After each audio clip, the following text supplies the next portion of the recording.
My name is Jason and I was born in 1990. I have been raised and currently reside in Jamaica, a small island in the Caribbean. From as far back as I can remember, I have had the ability to see entities if they reside or haunt the particular place I visit or live in, etc. My parents have some idea of my ability, but I don't tell them everything because they worry too much about me as it is.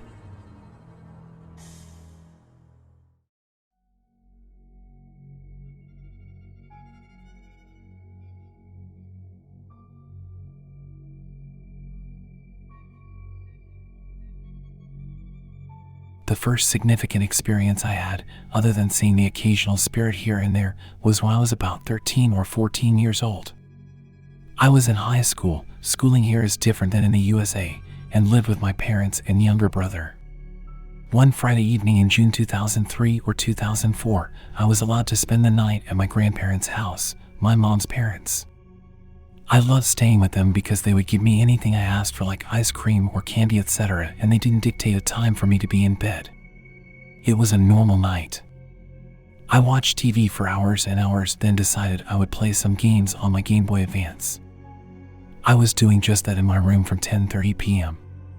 Now, from about May until September in Jamaica is seriously hot, 34 Celsius in the days and 30 at night, and inside the house is even hotter and we have no air conditioning. I was playing my game and at about 1:30 a.m., the room went from seriously hot to freezing cold in almost an instant. My only thought was, oh shit, something's happening. I started hearing footsteps in the hallway outside my bedroom, so I called out to see if it was my grandparents, and I saw them sleeping. I was going back to my room when I hear the footsteps get heavier and louder. Thud, thud, thud. I jumped into bed and hid under my covers. Not 10 seconds later, my closed bedroom door opens by itself and in walks a man.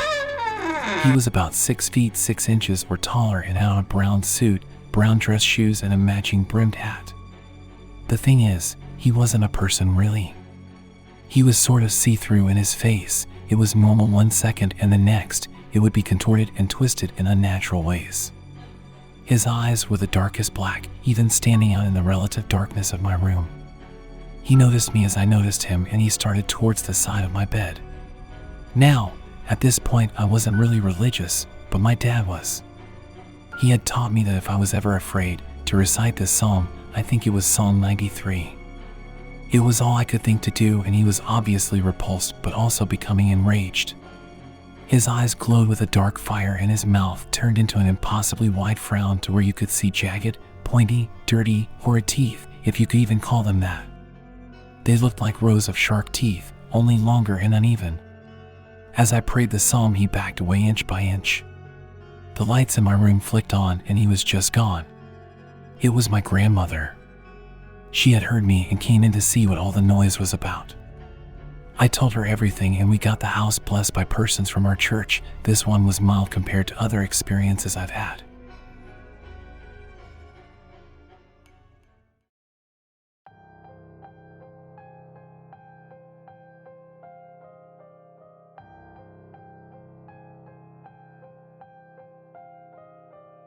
This encounter occurred in late 2005. I was staying at my grandparents' house again, but for the weekend this time, starting Friday night. As was the usual when I stayed with them, I ate all sorts of junk food, watched lots of TV, and stayed up late. I was up watching TV late on Friday night. My grandparents' house at the time was set up such that while sitting in the couch in front of the TV, you could see straight into the adjacent family room and into part of the hallway where our bedrooms were. To look in that direction was pretty creepy at night because it was pretty dark. I sat there watching show after show until about 3-ish am. Note that at this point I knew nothing of the witching hour and its connotations. That's when I felt it. That feeling you get when you know you're being watched.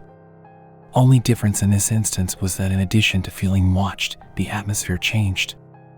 The air became thick and heavy, oppressive almost. I knew something was near me, but I tried to shake it off. So in an effort to placate myself, I switched on the light in the room and continued watching TV. Big fucking mistake, that's when I noticed it. This thing would be at the very edge of my peripheral vision and disappear if I turned in its direction.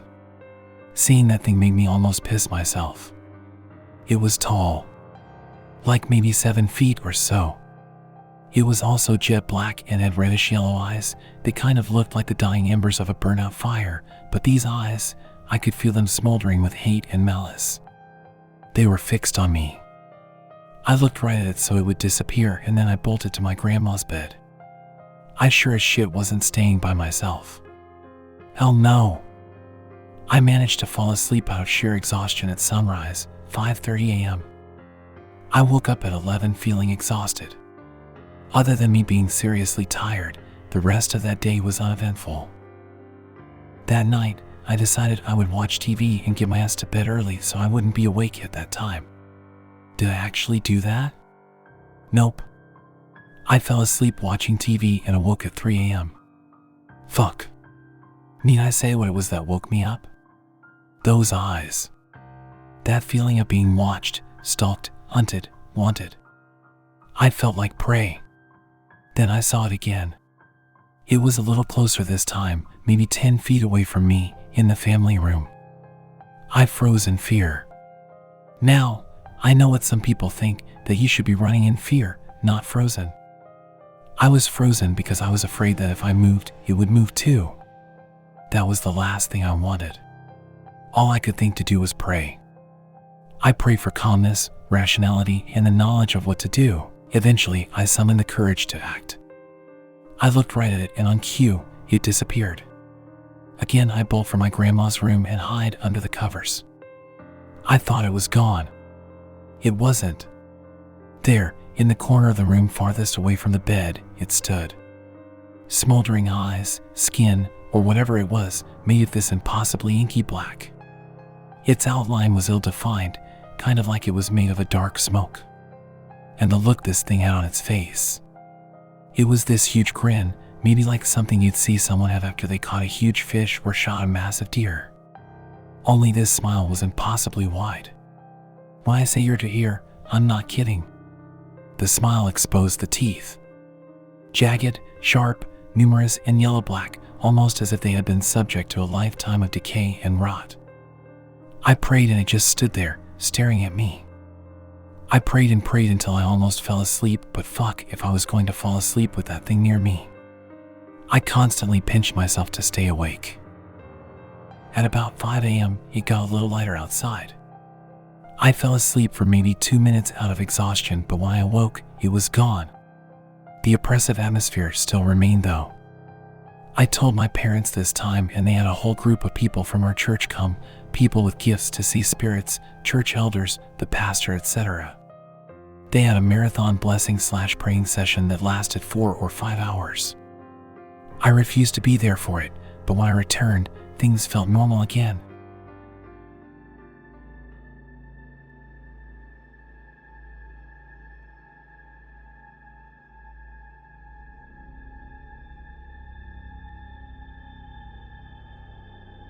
After my last experience that occurred in late 2005, nothing particularly odd happened until September or October of 2006. By this time, I was 16, had graduated high school and moved on to what is known as sixth form here in Jamaica, different from the American system but similar to the British experience. At this point, I moved out of my parents' house and was living with my grandparents. You may say, Jason, why the hell would you do that? Are you crazy? No, I wasn't crazy. My brother is 5 years younger than I, and my mother was very overbearing and adamant in terms of our schoolwork. I'm Indian, if that indicates anything. She had just stopped arguing with me about my work and had started on my brother, who was about to enter high school. The arguments she had were distracting, so I moved for peace and quiet and to focus, or so I hoped. I would learn in short order that I was wrong. Initially, I was obviously and understandably nervous and wary of my surroundings. For maybe 2 months, all was quiet and normal as my family gets anyway. My school gave us some holiday time for Christmas, and I aimed to do the same thing I had done every holiday before: play video games, watch TV, and eat, and then sleep when I was exhausted from all that. That plan worked for 2 days into the holiday. Then the next morning, even in the daylight, I felt it. That oppressive, heavy atmosphere was back, but it wasn't as noticeable. It was just a bit of heaviness in the air and a strange feeling in the pit of my stomach. best I can describe it would be that feeling of butterflies like before an exam. At the time, I played it off as stomach pain from all the food I'd eaten the past few days. Over the next 3 or 4 days, that oppressive, heavy feeling got more and more pronounced, and as if on cue, it would worsen as soon as darkness took over and the night was firmly established. One night, I was back in the TV room I mentioned earlier in the series. It was late, maybe 12 a.m. or so, and I was relaxing as best as I could, watching Pulp Fiction. I would say that's one of my favorite films ever, and I was totally engrossed in the movie. Then the TV flicked off. Then the lights followed suit. I wasn't super concerned because in Jamaica we're used to blackouts. One thing was strange though. I looked out the window and it wasn't a blackout. The only house that went dark was mine. I felt my stomach drop as I flashed back to my previous encounter. I quickly switched on my flashlight. I'm into knives and survival gear and have an EDC system in place at all times. Fellow enthusiasts will know what I mean, and there it stood. That same tall, inky black figure with the eyes reminiscent of a dying flame's embers. And the teeth. Its mouth was again an impossible grin, but its mouth was open. Beyond its jagged, yellow, decaying teeth was what I can only describe as a darkness of the deepest black. It was almost as if it wasn't just darkness, but an absence of light, if that makes any sense. My mind was racing, trying to think of any possible way to get away because, this time, I was looking right at it, and it was still there. I was deathly afraid inside, but I remembered my father had told me that evil entities feed of fear. So instead of screaming or crying, I stood stone-faced, staring at and into this thing. I'm not sure what overtook me next, but I like to think it was God or an angel looking out for me or something. I was still afraid, but it was a primal, instinctual fear, like fight or flight. Gone was that fear of the unknown, fear of the inky blackness and absence of light that was this embodiment of malevolence. I suddenly felt an inner peace, and I felt I had the courage to move and take action. I prayed aloud. I said the Our Father in Psalm 91. This was the psalm I mentioned in a previous part, mislabeling it Psalm 93. I also told it with authority that God had given me authority over beings such as it, and I commanded it to leave. It was angry. It let out a guttural sound that I assume only I was able to hear, as no one else was woken by it. With that sound came a stench. It smelled like rotting flesh, and there was also a strong smell of sulfur. I knew what that meant, demon. I continued prayers, the psalm, and taking authority over it for maybe 20 minutes, and it finally disappeared. I knew though that it was still here. The atmosphere hadn't changed, it was still the same heavy, thick, oppressive air. I was exhausted and decided to attempt to get sleep, if only not to be awake at 3 a.m. I got up the next day and the atmosphere was lighter than the night before, but it was always like that, lighter in the days and heavy at night. When I last left off, it was morning and the heavy atmosphere remained despite the sunshine outside. Thinking back, this in itself was ominous, but I didn't have enough knowledge of the subject to know that. The rest of that day went by fairly uneventfully. In the evening at about 5 p.m., I saw my mother and younger brother coming into the house. Turns out that there was repainting of walls going on in my house, and because my mom is asthmatic, she elected to stay at my grandparents' house a day or two to allow the paint fumes to die down. Of course, my brother had to come because she had to check his homework every evening. I've already mentioned how meticulous she was in this regard, but my dad stayed home so that the house wouldn't be totally empty and thus more of a target for break-ins. If only they hadn't decided to come. That night, even though the heaviness remained, I was a little less on edge because there were more people, so I felt less afraid. I realize now that that was just a fool's comfort because it conferred exactly 0% protection on me. Night came, and even though I was on holiday, my mother just had to continue telling me it's late, go to bed. I didn't do any such thing. As per usual, I was up watching TV late, but this time it was one of my favorite comedies, Nothing to Lose. As I sat there laughing and lost in the craziness of the movie, I temporarily forgot about my real-world troubles, and quality in a movie is something I treasure to this day. Only now, it's horror movies I watch. I know, glutton for punishment, right? All of a sudden, I was snapped back to reality by a sudden coldness in the room. Now it was already cold, being Christmas time, but this was that distinctly unnatural, bone-chilling, spine-tingling cold. The air was also very heavy. The air got so heavy that it felt like trying to breathe in pudding, if that makes sense. I knew exactly what that meant. That thing was going to show up. I decided not to stick around this time and ran straight to my room, turned on the light, and locked the door. I decided to try and calm down by going on the internet. I did this until 1 a.m., got sleepy, and decided to go to bed. You may be asking at this point, if this was years ago, how does he remember the times at which things happened, especially so late at night? As far back as I can remember, if I had a watch, I wore it to bed, only really ever taking it off to shower. Anyway, at 2:30 a.m. I woke suddenly from a terrible nightmare. I don't remember what it was about, but I woke up kicking, punching, and I was sweating so much, it looked like I had just stepped out of the shower. I realized the room was dark. I checked the light switch, it was off. I didn't turn it off, and my door was locked from the inside. It spooked me, but I placated myself by saying I must have turned it off before going to bed and not remembered because of how tired I was. I wish that were true. As I was going to lie back down on my bed, I heard a creak to my left. The bed moved as if someone else was getting onto it, but I couldn't see anyone. I saw impressions being left in the bed as the thing made its way toward me. And then it made itself visible to me. It was that thing. I knew instantly from the red-yellow smoldering eyes and jagged, decaying teeth. I backed away as far as possible and prayed hard. It stopped almost immediately, and the smile turned into an angry, hateful frown. I had been wearing a cross that I had gotten from a school trip to a convent/church thing we had near the end of high school. It was a beautiful cross, with Jesus on it, and it was made of iron or steel. It was also blessed by a priest, as were all the other items people were given. This sounds cliche, but I thought if it could help, why not? I held it up in front of me as I prayed Psalm 91 and commanded it to leave me the hell alone.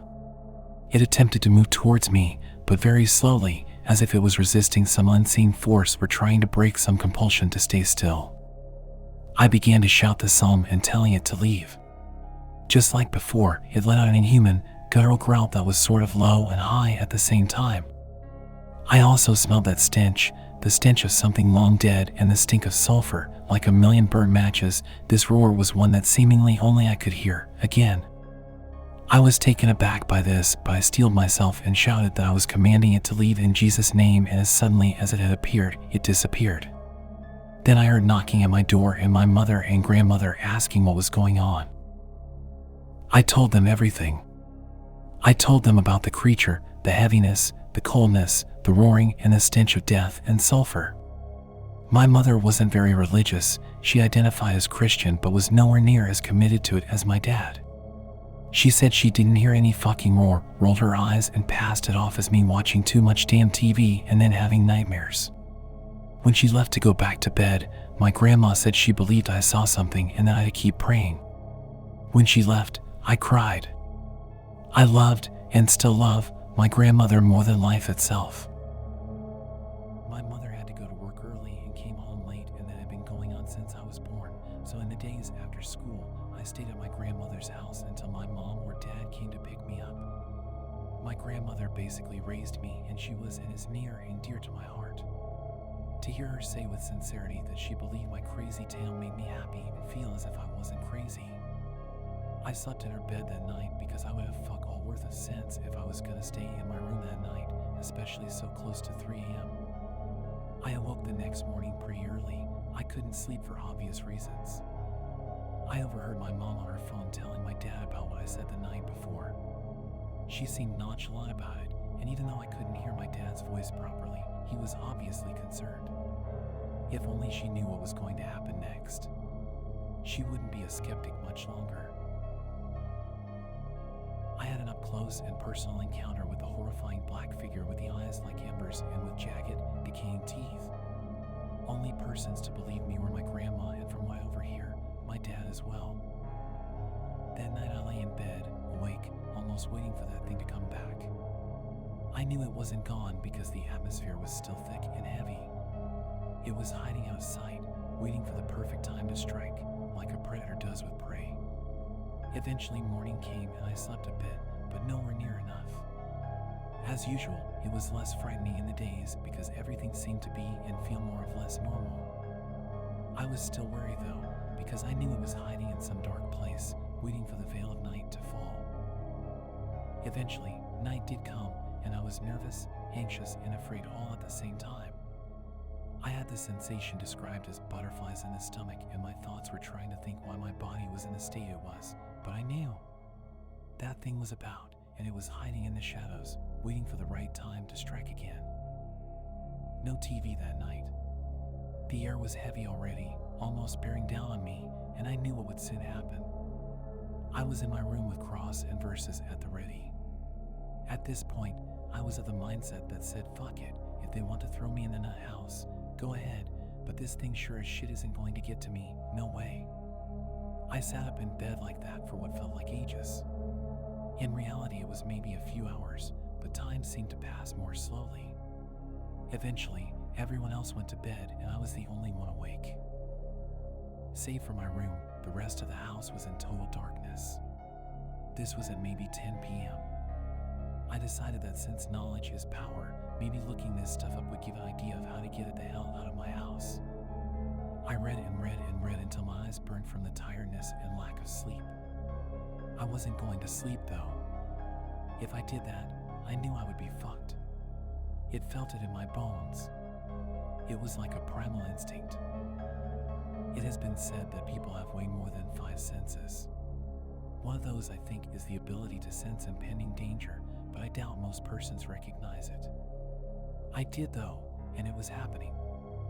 I looked around and saw nothing, felt no eyes watching, felt no presence in my room. That had me worried, and rightly so. Maybe 5 minutes later, I heard shuffling around in the next room, my mom's temporary room. It was like someone tossing and turning, but almost violently. I was just about to get up to go see what was going on. Just as I was getting up, I heard a scream and my door burst open. It was my mother, covered in sweat, wide-eyed, tears down her face. She basically ripped the cross from around my neck and put it on herself and stood there, staring, presumably in shock. By this time, my grandmother and grandfather had come to see what the big deal was.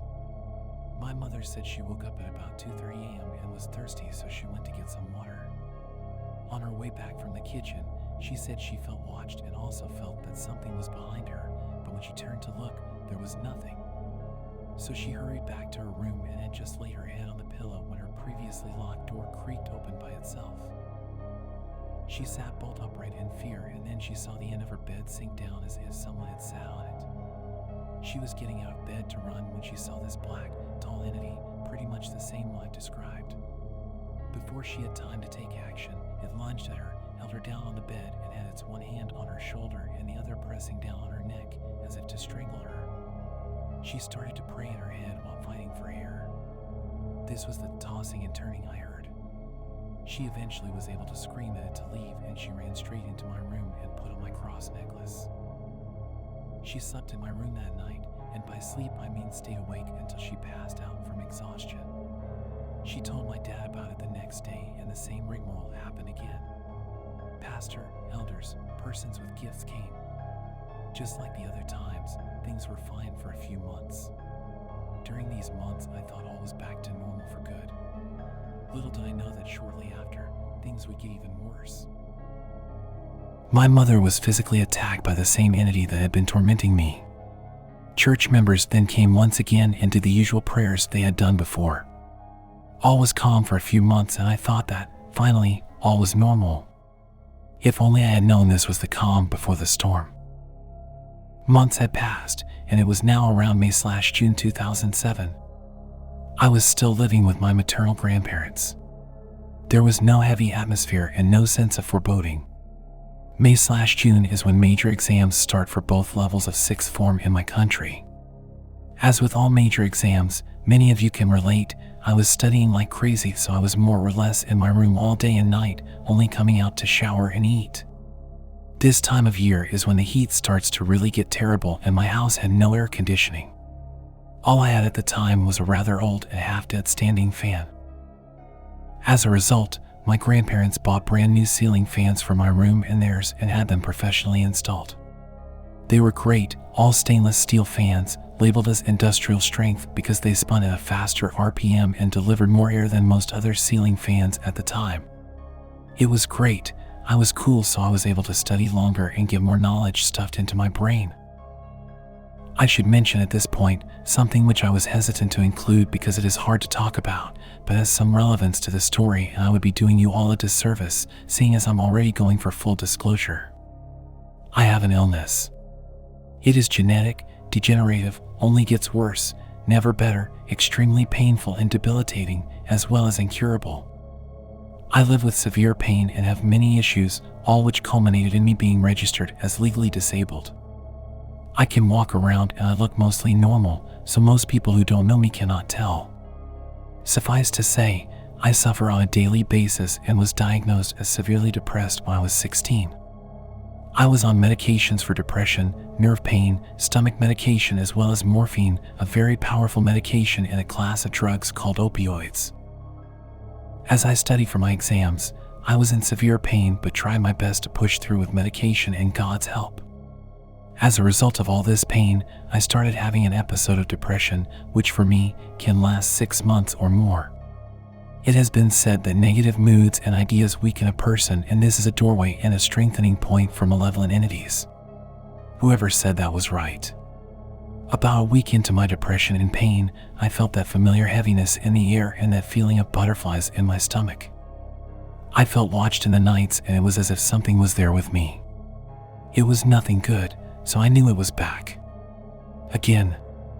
I was angry, frustrated, and irritated all at once. Coupled with everything else I had been going through, I was understandably under strain.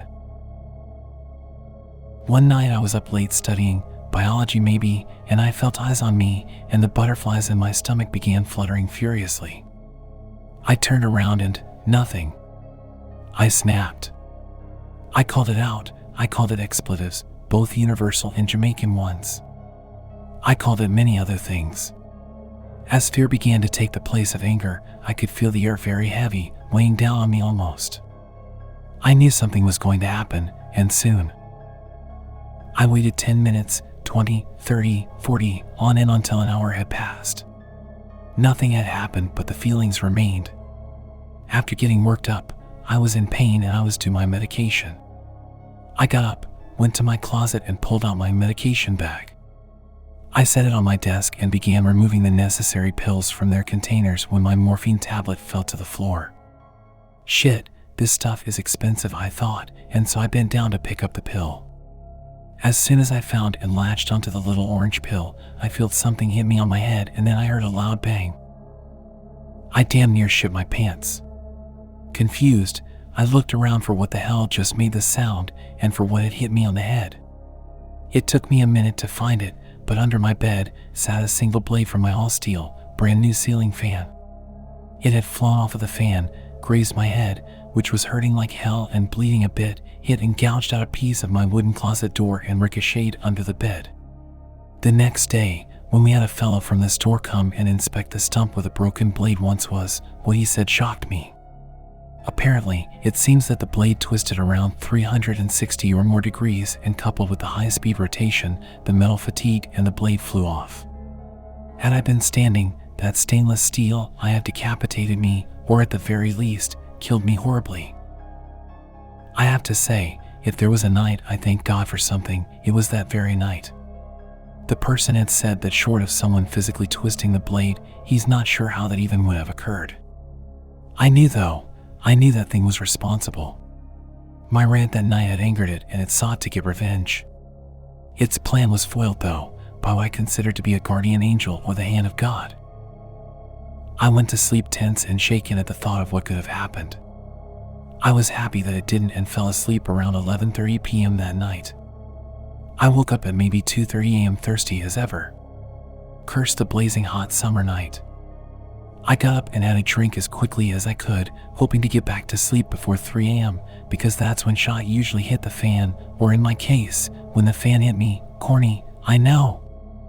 As I got back to my bedroom and shut my door, the room went from hot to freezing and I felt eyes on me, and I could tell it was perilously close.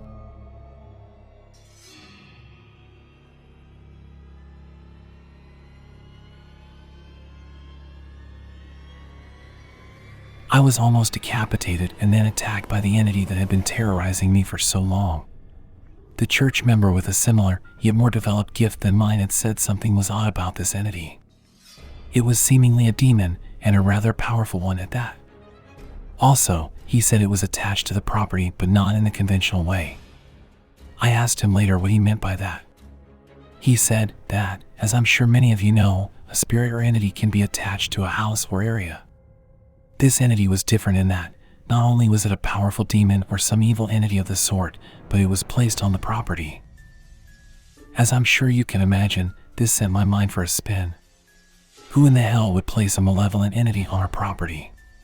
We figured that for it to have been placed on the property, it would be attached to some item in the house or on the land.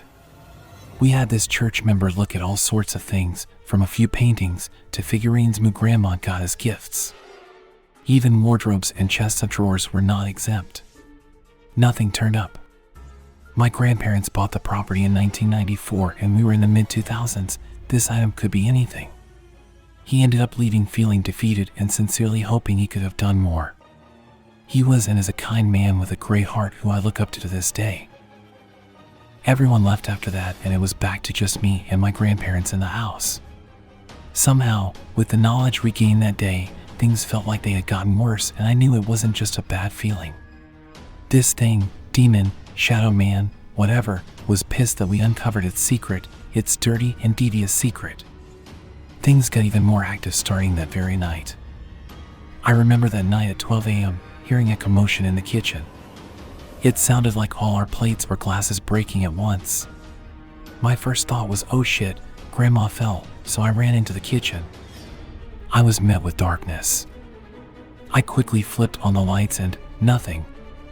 No broken glasses or plates, no shattered windows, not a thing out of place. I was baffled and suddenly afraid because, seeing nothing, I knew this thing was fucking with me. It wanted me to be on edge as possible, and I must say, it was working. I didn't show fear outwardly though, because I knew that's what it wanted. I just calmly walked back to my room, shut off my computer, and got into bed. I'm not sure how, but I somehow fell asleep. I awoke and it was night and it was dark, but there was something there. There was a blackness, darker than the darkness of my room. I've seen this before. It was at the foot of the bed, with those eyes, those dying embers, just staring at me. The frown on its face said everything even though it was silent as bared those rotted, yellow teeth. You know my secret, do you? Well, if I'm going down, I'm going to get you before I'm made to leave. It knew I was shitting my pants. It got onto my bed and with each step it took, my bed creaked in protest of the weight of this thing. I prayed and prayed and prayed, then bam. My room lights flicked on. My grandfather was up to use the bathroom, 2 feet from my door, and heard my muttering prayers and the creaking. As soon as the light came on, the thing just poofed into nothing. I told him what had happened and his words were, this damn fucking crazy shit has to stop. Now. With that, my grandmother awoke. This was around 5 a.m., so we decided to just start digging into the depths of our mind to figure out what the hell the thing was attached to. I lost track of time listening to my grandparents retrace their steps from buying the house to that point in time. I should mention that I'm East Indian. My great-grandparents emigrated from India. I guess it was the particular region that my family originated from, but almost my entire family was Hindu. My dad was saved, as they say, during a crusade in the 70s. From there, my mom became Christian, as did myself and my brother. Then my grandparents also made the same transition. However, my family still embraces aspects of our heritage, and even more so back then. That's when it clicked. My grandmother reminded me that one of her cousins was the Hindu equivalent of a high priest. There's a word for it that we used, but I'm not sure it's the official term. When my grandparents bought the house in 1994, her cousin, leaving out his name by the way, came from the US where he lived at the time to bless the house. My grandparents had seen similar things did before, and given their heritage, didn't question it. Looking back on it though, something was definitely not right. They say hindsight is 20/20, and they're right. When the relative came, he requested many items.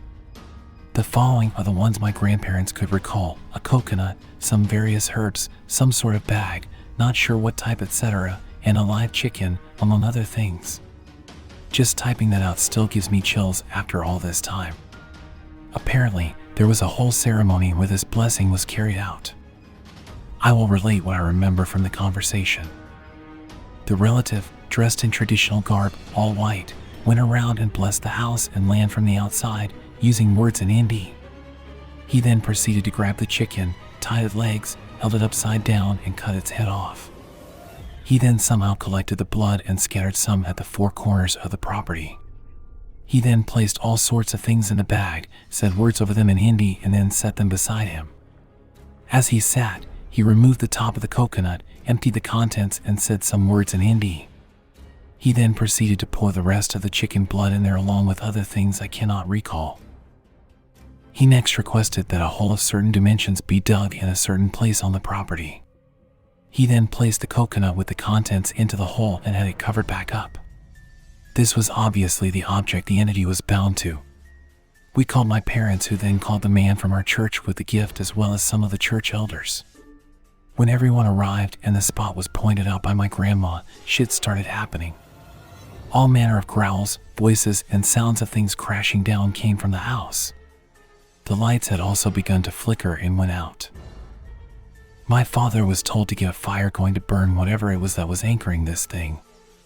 As this action was being carried out, the sense of fear, heaviness, and foreboding had spread to outside. This thing was pissed and obviously desperate. I remember as soon as shovel hit dirt at the spot, one of the church elders standing nearest to the house doubled over in pain and began vomiting and cringing in pain. 2 more went to aid him while the digging continued. I could see the thing hiding in a shadowed area of my room. There's a window at the side of my room in direct view of the spot. Its eyes were not embers anymore. They were full on flames, the flames of hell. I could feel its rage build, and we uncovered something. My father was told to make sure the fire was roaring and large enough. My attention turned back to the digging spot just as they hit something. It was an almost circular hollow in the ground. I guess the hollow was the coconut, and as time went by, the coconut decayed, leaving a hole where the bag with the contents remained. Part of the hole was caved in due to the fact that there had been no supporting structure there for a while. A bit of digging later, they saw the bag. It looked like it was made of some sort of leather or something. They didn't even look into it. It was ordered to be burnt immediately. As the person walked over to the fire, a huge gust of wind started up, presumably to extinguish the fire. It didn't though, because it was pretty big at this point. The bag was burnt, and as soon as the last bit was turned to ashes, the noises in the house went quiet. We went back inside after cleaning up everything outside, and it was immediately clear that things were better and that this thing was gone. The pressure, fear, and all the other negative feelings were no longer there. It stayed the same way that night and for a long time after. We were finally done with whatever that damn thing was.